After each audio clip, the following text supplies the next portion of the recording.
Welcome back to Today's Health. Today we're talking about common causes of shoulder pain with Dr. Timothy Lukas. Dr. Lukas, now who is most likely to develop a shoulder disorder? So it runs the gamut. So in young people, it tends to be athletes that have an acute injury, a football player that dislocates their shoulder on the field or sprains their AC joint. As you get older, it's patients that are doing a lot of overhead activity, particularly laborers or anybody that has a job that involves a lot of raising your arm over your head repetitively, and particularly when you lift heavy weights overhead. They develop, let me see if we can pull that picture up, they develop that impingement we talked about, where that rotator cuff impinges on the anterior surface, or that hook of bone in the front. As we get older and people start to wear out the cartilage between the ball and the socket, older patients tend to develop arthritis. They can have falls too.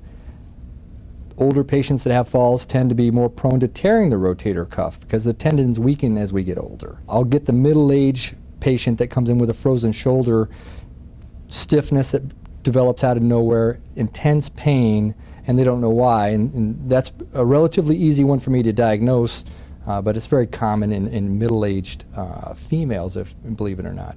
So you mentioned arthritis as being one of the issues that affect older adults. Are there other things that affect older adults? Really, arthritis is probably the big one. Over time, we wear that cushion between the ball and the socket, particularly people that have been active their entire lives. And in addition, that impingement or that friction syndrome, as you get older, you get in your 60s and 70s, that lifetime of use wears through that tendon, and you can develop attritional tears. So the pain doesn't all of a sudden come on, but it builds up over years. Doctor, are there possible causes of shoulder pain that are not directly related to the shoulder? Sure, and that's the key when the patient comes in and we take a thorough history. Where's the pain coming from? Do you feel it radiating up into your neck and down your arm? People that have pinched nerves in their neck can develop numbness that radiates from their neck down into their hand, weakness, tingling, burning, those type of things. We also want to make sure there's not some type of lung or heart issue. Patients that are active and exerting themselves, if they start to develop left shoulder pain that radiates down their arm, we start worrying about cardiac issues. Sometimes problems with the lung, cancer in the lung, can start out and present with shoulder pain too. We want to make sure we don't miss anything important like that.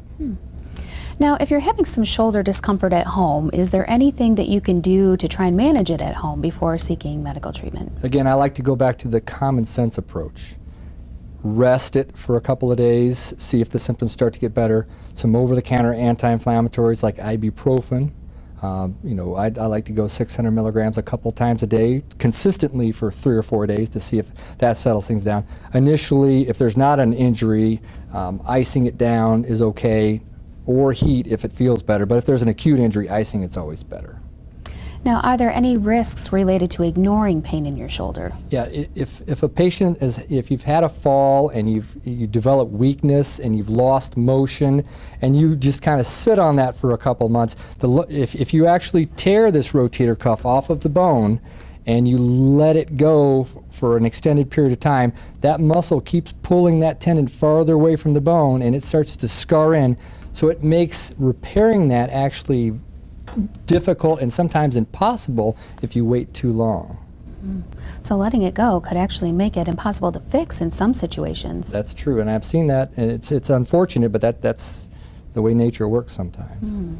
So at what point really, as a general rule, should somebody seek medical treatment for shoulder pain? So if you're having pain that limits your normal function, your normal daily activities, and it's keeping you from sleeping, then it's time to get it checked out. If it lasts more than a week, I would get it checked out so at least you know what you're dealing with and you'll come up with a plan on how to make things better.